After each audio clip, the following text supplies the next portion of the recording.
සුබ උදෑසනක් යාළුවනේ. ඉතින් කොහොමද? ඔයාලා සතුටින් පරිස්සමෙන් ඇති කියලා මං හිතනවා. ඉතින් අද මගේ channel එකේ මං අරන් ආවේ සාමාන්‍යයෙන් උදේ වෙලාවක් මගේ ගත වෙන්නේ කොහොමද කියලා. ඉතින් ඔයාලගේ වගේ තමයි ලොකු දේවල් නෑ. ඉතින් මගේ චූටි බබා නිදා ගන්නකොට ගොඩක් වෙලාවට 11 මාර වෙනවා. ඉතින් එයා නිදි කරවලා වොෂ් දාලා කුසියස් කරලා ඔක්කොම ඉවර වෙනකොට මම නිදාගද්දිත් ඇත්තටම 12 විතර වෙනවා. ඒ නිසා ගොඩ වෙලාවට පාන්දර හැරෙන්න හරි අමාරුයි. පාන්දර හැරෙන එක ඇත්තටම මට කරදරයි. මං ආසත් නැහැ. හැබැයි රෑ වෙලා නිදා ගන්න නිසා ටිකක් අමාරුයි. උදේ පාන්දර අවදි වෙන්න. ඒ නිසා ගොඩක් වෙලාවට මට 6 පහ වෙනවා නැගිටිනකොට. ඉතින් නැගිට ගමන් මං කරන්නේ අර ඔයාලා දැක්ක වගේ ඉස්සෙල්ලම බත් එක තියෙනවා. මොකද බත පැහෙනකොට මට ඊටු ටික කරගන්න පුළුවන්. මං අද හදන්නේ පතෝල පරිප්පුත් එක්ක කිරට දාලා උයලා හතු පැකට් එකක් ගෙනල්ලා තිබ්බා. හතු පැකට් එක තෙල් දාන්න තමයි හැදුවේ. උයන එකේ ලොකුම රාජකාරිය මට අමාරුම රාජකාරිය තමයි පොල් ගාන එක. ඉතින් අප්‍රේල් වල හස්බන්ඩ් මට ඒකත් ලේසි කරලා දුන්නා. මොකද එයාට කිර තමයි මම ගොඩක් වෙලාට පොල් ගාව ගන්නෙ. ඉතින් ඒ නිසා මේ පොල් ගාන මැෂින් එකක් ගෙනල්ලා දුන්නා සිංගර් එකෙන්. ඉතින් ඒ නිසා එයා මට දැන් දවස් සතියකට විතර ඇති වෙන්න. ඒ කියන්නේ පොල් ගෙඩි දෙක තුනක් මට සතියකට එකමාරකට ඇති වෙන්න පොල් ගාලා දෙනවා. ඉතින් ඒ නිසා මට හරි ලේසි. පොල් ගාන්න දෙයක් නැහැ. උණු වතුර ටිකක් දාලා පොල් ටික බ්ලෙන්ඩ් කරලා අරගෙන එළවලුවට දාන්න තමයි තියෙන්නේ. ඉතින් ගොඩක් වෙලාවට මම තනියෙන් කුසියට ආවට බබා හස්බන්ඩ් එක්ක ඉන්නේ ඇත්තටම හරිම චූටි වෙලාවක්.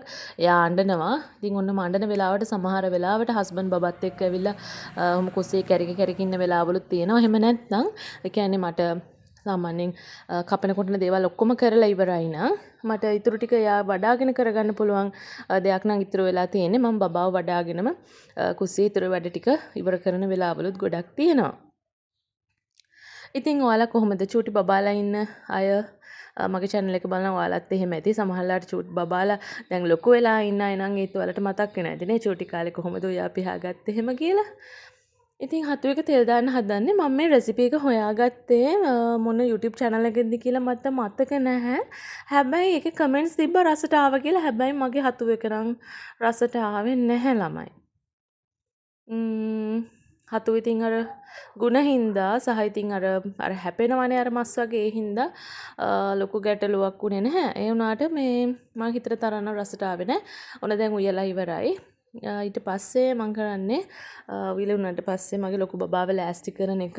ඉතින් උයන ගමන් ගොඩක් වෙලාවට එයාට වතුරුණු කරලා ටූත් පේස්ට් බ්‍රෂ් එකට දාලා දීලා එයාට වොෂ් දාගන්න කියලා කියනවා. මොකද මගේ කුස්සිය වැඩි ඉවර වෙනකොට එතකොට එයා මූණ හොදලා වොෂ් දාලා ඔක්කොම ඉවර කරලා එනකොට මටත් උයලා පිහලා ඔක්කොම ඉවර කරලා එන්න පුළුවන් එයාව ලෑස්ති කරවන්න.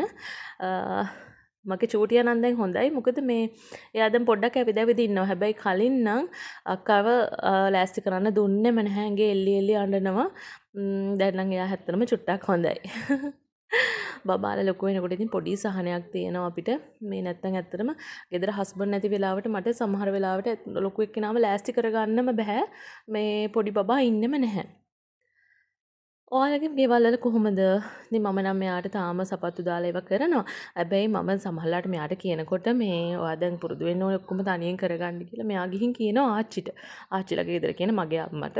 ඉතින් මගේ අම්මා මගේ අම්මා මට බයිනවා. ඔයාලට මතක නැද්ද අපි ඔයාලට කොයි කාලයක් වෙනකන් සපත්තු දැම්මද කියලා ඔයාලට මතක නැද්ද? ඇයි මේ පොඩි කාට මෙහෙම කියන්නේ කියලා.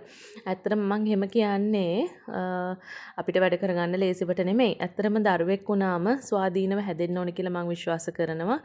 මම හිතන දෙකම දේ තමයි අපි කවදා වෙනකන් ජීවත් වෙයිද කියලා අපිට ෂුවර් නැහැනේ.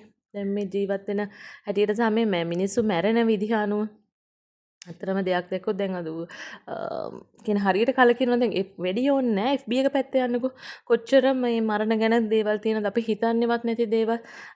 ඉතින් ඇත්තටම අපේ ජීවිතය ගැන අපිට ෂුවර් නැති නිසා මම හිතනවා දරුවෙක් ස්වාධීනව හදන එක හොඳයි. මොකද මම හිත නැති වුණත් මගේ දරුවා එතකොට කාටවත් බරක් වෙන්නේ නැහැ. යාට යාගේ වැඩ ටික කරගන්න පුළුවන් මට්ටමේ තිබ්බොත් එහෙම ඒක අනිත් කියන කාටවත් කරදරයක් වෙන්නේ නැහැ. එතකොට අර ළමයින්ට උනත් වෙන කාගේ ළඟ හැදුනත් වදයක් වෙන්නේ නැහනේ. මෙයාගේ hina බලන්නකෝ. මෙයා ෆෝන් එක තිබ්බා මොන ඔය කෝලම් කරනවා. මම මේක එඩිට් කරන්න ගියේ නෑ. මම ඔක කොහොම දානවා මේ මොකද ඇත්තටම YouTube එකක වීඩියෝ එකක් කියලා කියන්නේ අපිට පස්සේ කාලෙක හරි බලන්න පුළුවන්නේ. ඇත්තටම හොඳයි. අපි අර ෆොටෝ ඇල්බම් එකක් තියාගන්නවා වගේනේ. මේ පස්සේ කාලෙක බලන්න පුළුවන්. YouTube channel එකක් හදන්න එක හේතුවක් තමයි යන්නේ ඒක. ඒ කියන්නේ අපිට පරණ දේවල් බලන්න පුළුවන්. ඒක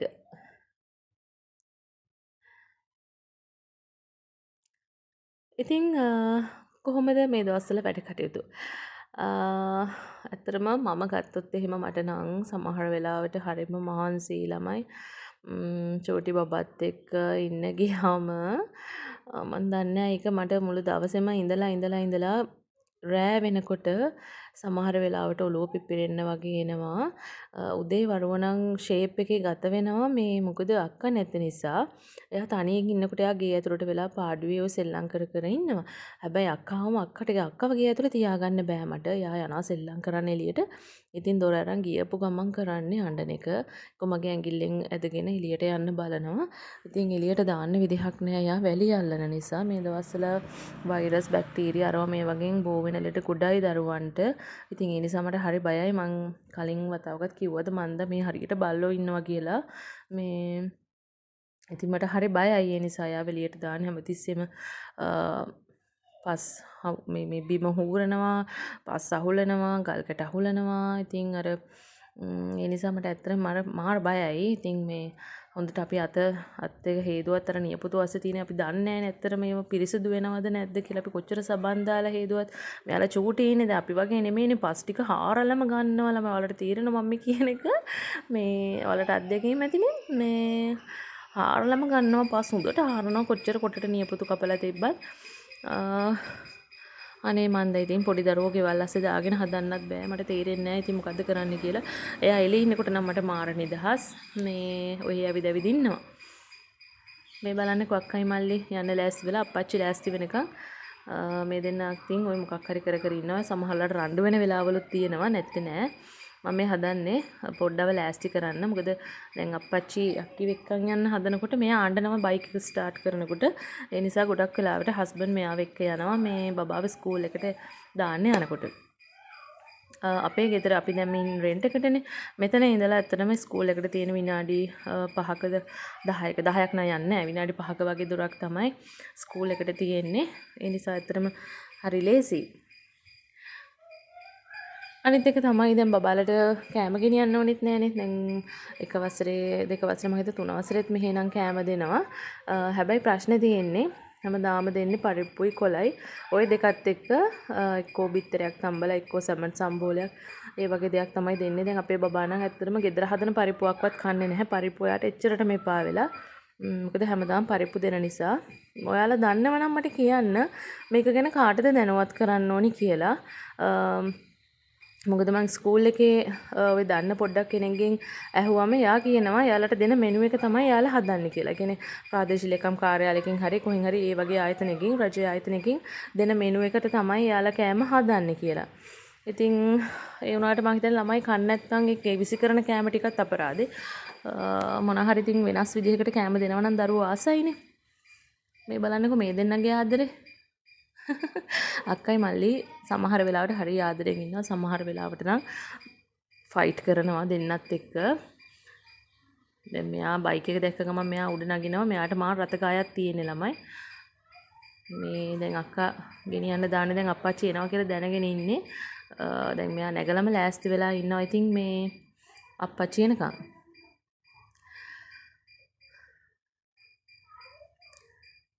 මගේ මේ උදේ වරුවේ ටිකේ කියන්නේ උදේ වරුවක්ම නෑ ඇත්තටම. මේ හරියෙන් වීඩියෝ එක ඉවර වෙනවා තව චුට්ටකින්.